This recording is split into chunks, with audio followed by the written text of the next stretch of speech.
Trump bringing up this topic of a 50-year mortgage, which makes no sense at all. And if you listen closely to this, we'll understand why this makes no sense. So just to give you some numbers, I currently have a mortgage. Now, I have that's a dark screen. Let me get something started so we have some light. But I have a mortgage. I have 9 years left to go. My mortgage payment is only $11.85 a month. $11.85. It's a $300,000+ house. Not a huge house. Now, it's a 30-year mortgage. I could have done a 15-year mortgage. It wouldn't have been double the payments, but it would have probably been that mortgage plus maybe another 30, 35, 40%. But you pay the house off in 15 years instead of 30. But I got 9 left to go. I'll be 61 when I pay this house off, which is cool. It's right before normal retirement, and then I got my Social Security, and I'm doing this just for fun. Maybe this turns into something. I get income from this. Maybe it doesn't. Who knows? But I have a plan. But a 50-year mortgage, if you start, I'm just saying, before we watch the video, and I don't pre-watch anything like some people, as my goal, I don't know what this video is about, other than 50-year mortgage. And I hope I don't have closed caption on. Let me turn that off. A 50-year mortgage, let's say you're lucky enough to get a house at 20 years old. You're going to be fucking 70 by the time you pay that off. That's even if you don't refinance. Maybe you get lucky, you refinance for a 30, and you save yourself maybe 20 or less years. But a 50-year mortgage, yeah, your payments are going to be a lot lower, but that depends on your interest rate. My interest rate is 2.5 on my mortgage. Now, I'm not bragging. It originally, when I bought the house, it was 4.3.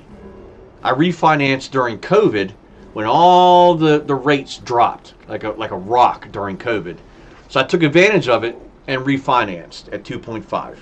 My original mortgage was around $1,350. So I got it dropped by a couple $100 a month. But a 50-year mortgage, it blows my mind. I can't imagine someone would be that stupid, because you might die before you pay it off, and then where are you, right? But let's watch this. The 50-year mortgage was not so subtly floated to the American public. Now, almost everybody immediately called this out for being a really dumb idea, and for a good reason.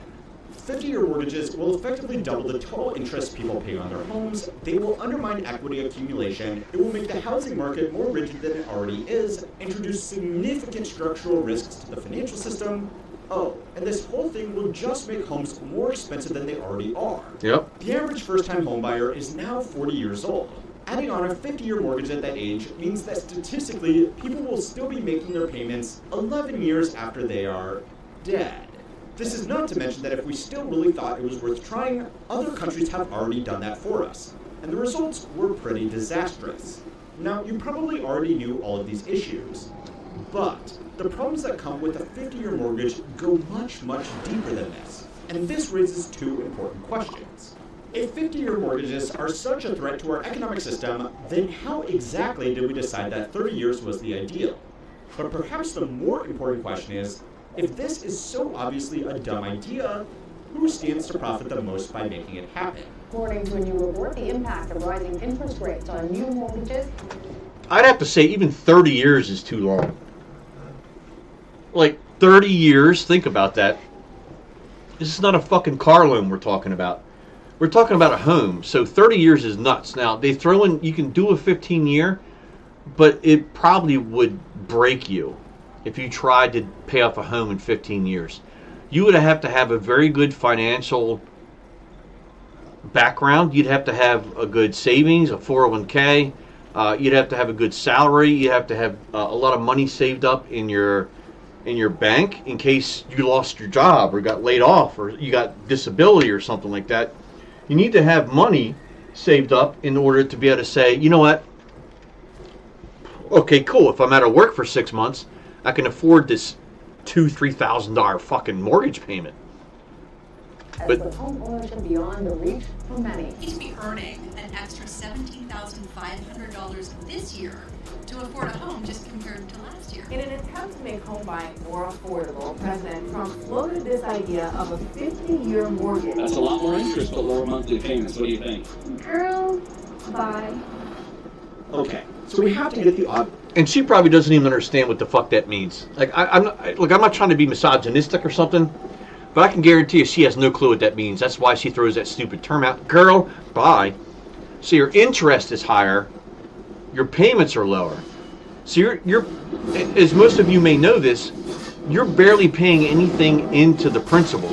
It's almost all interest. Get stuff out of the way first. And the biggest issue of all is that 50-year mortgages won't make homes more affordable.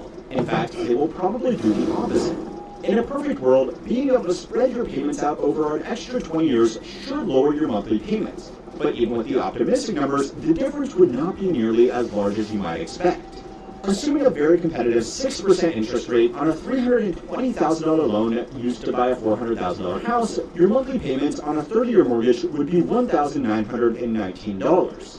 If, however, you could spread that out over 50 years, then your monthly payments would fall to $1,685. And that is not much of a drop.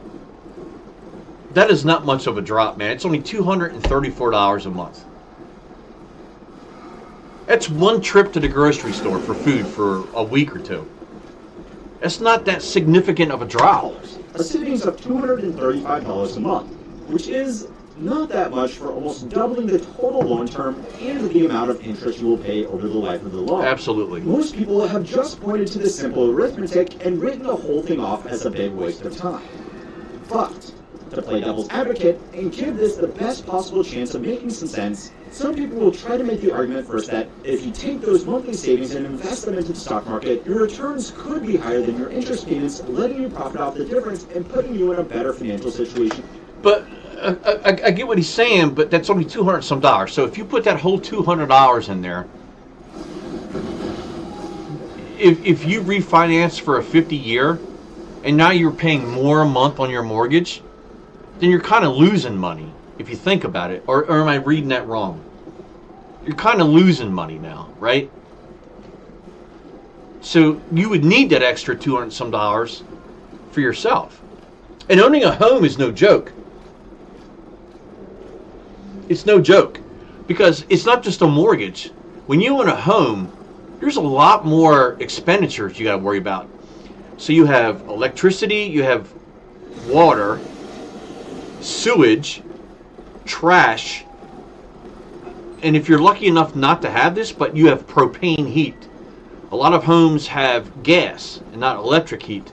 So you got to pay for propane, which is absolutely horribly overpriced. And then what if something breaks down in your house? You have to get a new water heater. $2,500 to $4,000 there. You need a new washer and dryer. That's another $600-700 there. You need a dishwasher. That's $300-400. You know, they don't think about this. They just think, oh, it was just a $1,900 a month fucking mortgage payment. No, it ain't. No, it ain't. You got to have at least, I would say, 8 to 10 months mortgage payment saved up at the very least in a savings account, in a high yield savings account, earning interest for any emergencies, because the emergencies will happen. It could be in the first 5 years, it could take 15, it could take 30 years, but they will happen, and they happen numerously. Look, I've been through a lot of repairs in my house. It happens. Later in life. Right now, less wealthy households overwhelmingly have their wealth tied up in their home. Of course, poorer households are less likely to own their own home, but they are even less likely to own a significant amount of it. Let's not forget, you also have property tax and homeowners insurance to add on top of all those other bills. Financial assets. If people It's a lot of money. took these monthly savings and invested them diligently into the stock market, then not only could it theoretically improve the balance of wealth amongst lower. Okay, so really that house right there probably costs $190,000. That's a tiny, cheap little house, though. income households, it could also make it easier for first-time buyers to get into the market in the first place. $235 a month invested over 50 years could be $3.7 million, assuming historic market rates of return, which is over 10 times more than the additional interest a borrower would pay on their 50-year mortgage. Come on, dude. However, that is if Right, that looks great on paper, but you're going to be 70, 75. But the average home buyer is 40 now. So you're going to be dead before that accumulates. Absolutely everything went perfectly. And I already know what all of you live streamers are saying to your chatters right this very second. Almost nobody taking out a 50-year mortgage is going to have this level of financial discipline. The reason I even bothered with the devil's advocate shtick at all is because if these financial products do come to market, this is exactly how they are going to be sold to people. You aren't signing yourself up for multi-generational debt. You are arbitraging the time value of money. Optimistically, people are just going to take the money that would have gone to repayments and use it to cover other areas of their household budget. Now this is optimistic because at least a bit of extra spending might contribute to economic activity. Realistically, all this is going to do is increase house prices by stimulating demand just like it has every single other time we have tried this. And don't forget, there's the cost of goods will increase over time. Every year, there's always inflation. It's never going to stop. And you're always going to need to update your wardrobe. You can't wear the same shirts, pants, shoes, socks, underwear for fucking 50 years. You have to keep buying new shit. And clothing also has inflation. It's not just food and gas and cigarettes and beer and everything else. Right. So you have to factor this in. That extra $200 and some is not worth the gamble. In just last week's video, in my we saw opinion, how longer and looser auto financing has made cars more expensive. The only reason why college kids with no income can pay for tuition that has outpaced inflation by 400% is because it's become so easy to take out student loans. Oh my God, yeah, I didn't even add in. The fact car payments, car maintenance, car insurance, getting a new phone every 4 or 5 years, internet service, your cell phone plan. These are all extra bills. So if you want to, I want to go buy a home. You got to think about all of this. There's so many fucking bills you go through every month. And God forbid you have a credit card or two, right? Those are extra payments. I am sorry, I'm not trying to offend anybody, but the younger generation does not think about this. They do not think about this. More recently, everyday items have been allowed to inflate further than they might have otherwise been able to, with a little help from all kinds of weird and wonderful consumer credit. And yeah, even 50-year mortgages were introduced in Japan in the and then buying a $15 burrito. All it did was make real estate even more expensive, contributing to their record housing bubble. But that's fine, because it all ended super well for them, and their economy has been thriving ever since. So yeah, we may not like to admit it, but we have probably dug ourselves into the same kind of hole. For now, if we actually genuinely just wanted to make homes more affordable for first-time homebuyers, 15-year mortgages would probably do more good than 50-year mortgages in the long term, but more on that later. Yeah. As for the benefits to first-time homebuyers, this is... See, that's a nice little small house. If you're living alone, if you're single, or if you're married and you don't plan on having kids, this is a nice little home, or maybe one child. This might be a 2-bedroom home. So, and it's not even maybe 1/8 of an acre. It's a tiny little home. So this is an affordable home, as opposed to these massive homes you see people buying, and then they put themselves in debt because they want a fucking $700,000 house because they want to look great just for notoriety, just for clout. Also ignoring the other costs that come with owning a home, like property taxes, maintenance, and insurance, which means the total month-to-month savings will be even more marginal than even the optimistic estimates would suggest. Just talk about it. It's also conveniently ignoring the fact that longer loans will probably attract higher interest rates from lenders, effectively eliminating the month-to-month savings for most people. Yep. From the numbers alone, this looks like a bad idea on top of a bad idea on top of a bad idea. And to be fair, most policymakers have acknowledged this and tried to distance themselves from this plan. But there are still 2 big reasons why we might end up seeing these loans anyway. They are going to make a lot of money for the right people, and we may be out of other options. So it's time to learn how money works to find out how you are going to be left holding the bag on these mortgages, even if you never use them. I spent a lot of time researching, organizing, and planning our videos for each month. So anything that helps us move faster from idea to finished video makes a real difference. Which is why I partnered with Comet by Perplexity, a new browser that's built to help do things for you to make your life more productive. Personal rather than ads. just search. Comet introduces these background agents that act as your digital assistants to take actions for you. Yeah, but there's no guaranteed best system to use for a mortgage. It all comes down to how well you can you plan your budget. Can you tighten up what you spend? You want a house so bad, you can't keep going out for dinner. You can't keep ordering fast food through DoorDash. You have to buy prepackaged stuff. You have to buy things where you can make dinners that can be spread out over 4 or 5 days, like spaghetti or something like that. Eating ham sandwiches, tuna fish sandwiches, peanut butter and jelly. Getting noodles, which aren't good for you. But buying stuff that's cheap that you can make last for 5 or 6 days. No, people want to go out and buy steaks. They eat them in one night. Hamburgers, they eat them in one night. They're out of it. You have to spend wisely. You don't need the latest cell phone. You don't need the latest smart TV. You don't need the new gaming system that costs $900. Just live within your means and plan what you want to do. Like, where do you want to be 5 years from now? How much money do you want? Well, do the math. But no, people tend to want to spend every dollar they have as soon as they get it. More than not. Yeah, like booking something, organizing your schedule, messaging people, or pulling together research, all from inside your browser. What I hate the most is getting bombarded with ads. You see that little? I've been using it. Trying to skip these ads here. Or research your browser for free or a profit mode of both of those elements here. Inspiration. All right. So behind most bad ideas is either a profit motive or some level of desperation. And you don't need to tighten the tinfoil hats too tightly to see both of those elements here. The current proposal to introduce 50-year mortgages came from a meeting between the President and the Federal Housing Finance Agency Director, Bill Pulte. The FHFA was established in 2008 after the global financial crisis to keep a tighter leash on Fannie Mae and Freddie Mac.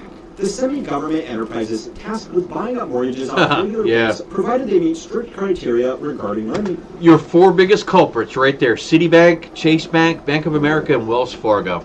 Standards. And honestly, if you go back, Freddie Mac and Fannie Mae, both scams. Mortgages off regular banks, they're provided they meet scams. strict criteria regarding lending standards.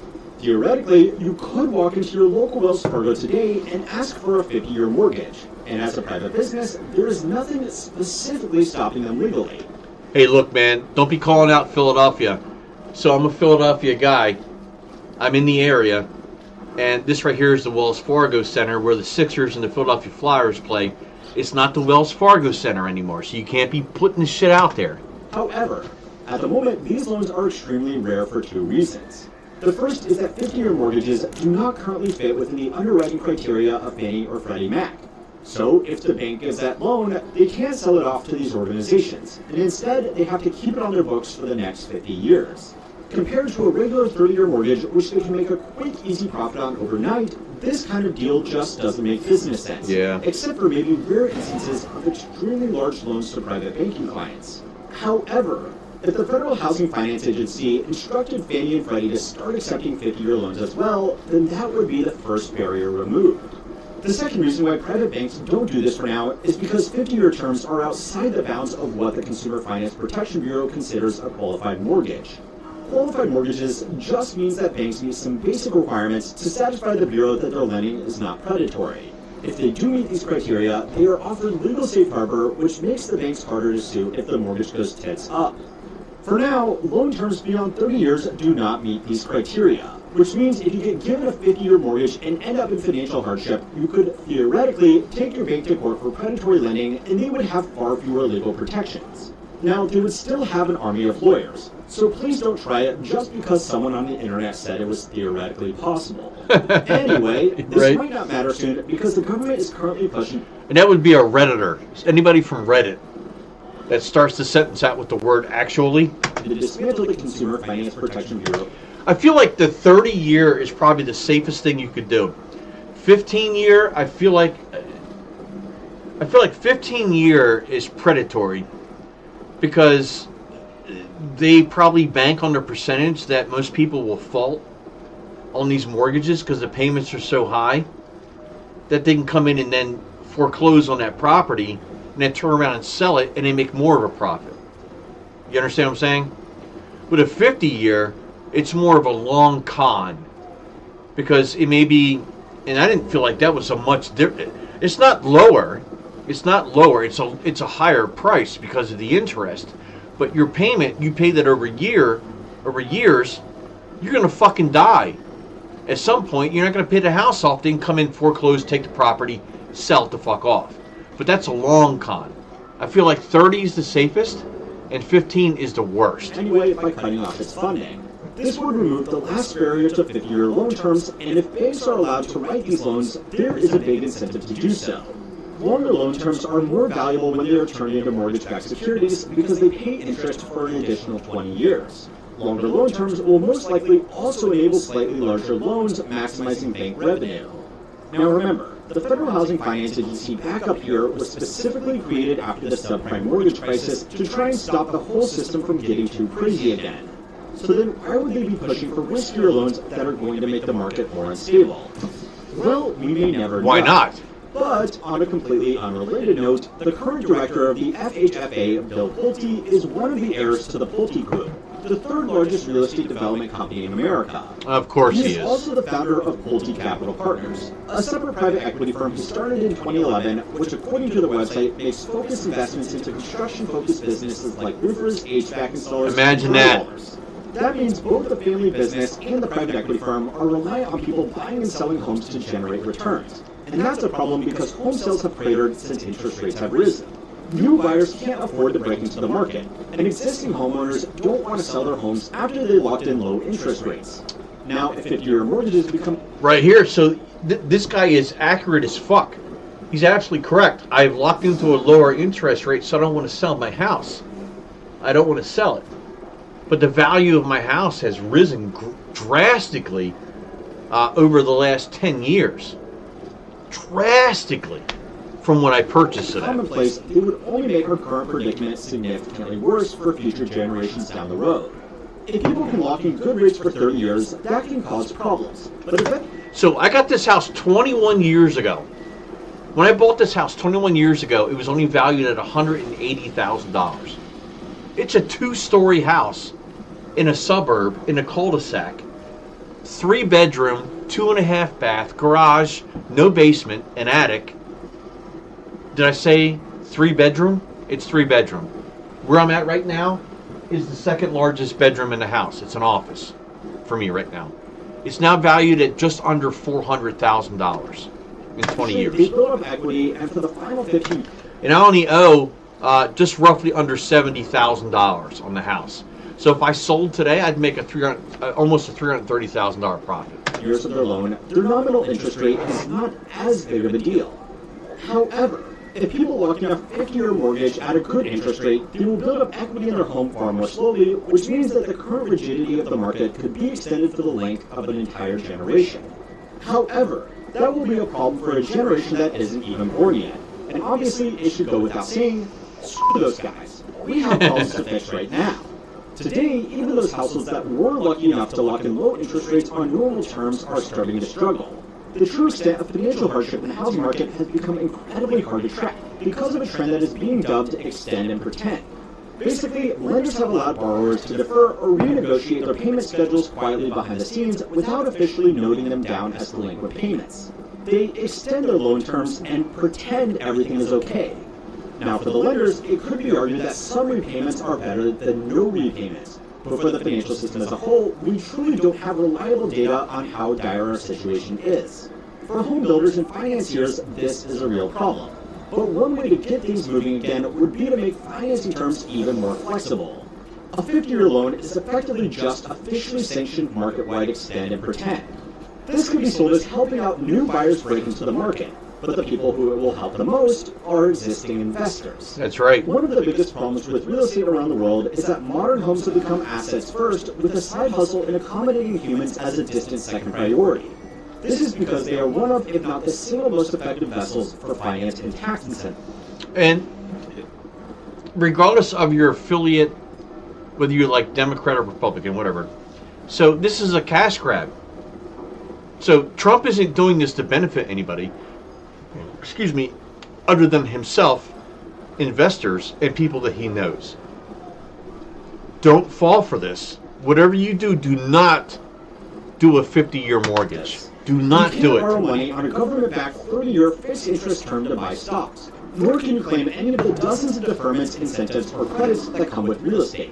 When it comes to reining in house prices to address affordability concerns, most people can only spend as much as they can borrow. So by restricting how much they can borrow, policymakers can easily influence home prices while also making the financial system more robust. A study on Swedish home prices found that properties become markedly more affordable after the regulators cut back on interest-only loans and introduced strict amortization schedules. A global study by the Bank of International Settlements found a similar trend across countries.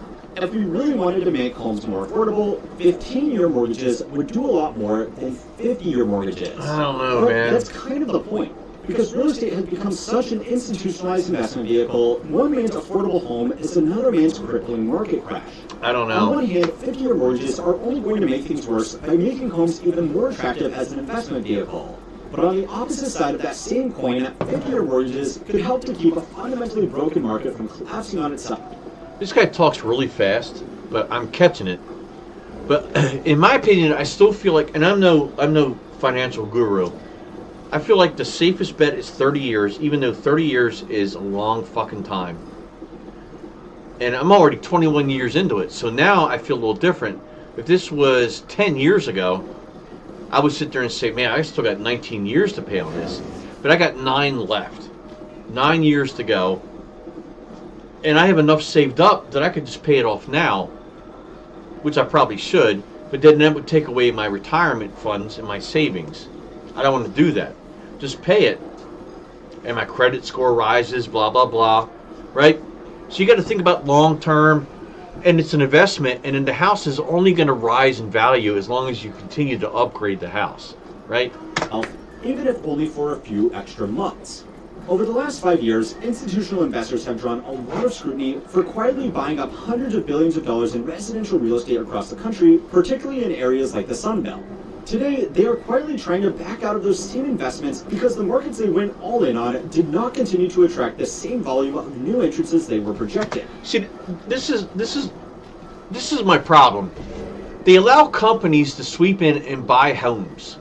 This should not be allowed. It should only be able to be purchased by citizens, because these companies come in, they buy swaths of developments and homes, and then they can charge whatever the fuck they want to. And people are so desperate to get a home, they're going to pay that cost, and then these companies become even richer. It should, just like allowing, China comes in, China owns property in our country. Like, what the fuck? How is that right? Do we own land in China? I don't think we do. I'll have to look it up. But China owns a lot of farmland in our country. Should not be allowed. Just like we should not allow businesses and companies to buy homes that are vacant. It should only be allowed to be purchased by people. Citizens. Period. As I was putting this video together, Atriok did a fantastic interview with Melody Wright, one of the top housing market experts in America, who has effectively been saying the same thing. Now, I will leave a link to that full interview because it's worth a watch. But to summarize, the housing market is shaking, so institutional investors with thousands of properties want to dump their holdings onto Airbnb bros with thousands of properties. Yep. But the only way they are going to be able to do that is if it becomes easier to qualify for big loans. And the only way to get those is if big loans are sold as a way to help regular people who just want to buy a single home to live in. Unfortunately, this market has become so large that they are effectively too big to fail. Actually letting homes become affordable too quickly would present a systemic risk to the entire financial system. Unfortunately, one group has to feel the pain. And it's just much easier when that group is the people who aren't yet balancing huge piles of debt and overinflated assets. Now, go and watch this video next to find out if the everything... So, I mean, he's absolutely right. And I want to escape out of this. I want to show you. So this channel is called How Money Works. I subbed to him. I'm going to like this video. I recommend going to his channel and subbing to him so you can watch some of his videos. And give a like to his channel so he can get... He's got 1.6 million. He's got already enough. But, you know, check him out. He's got a lot of great videos, a lot of great information about money and how to better live your life. And the wrong things to do, of course. But good channel. It was a good video. He did a lot of good research and work on that. And those are the kind of videos that should be highlighted every day on YouTube, because they're just giving a lot of great information.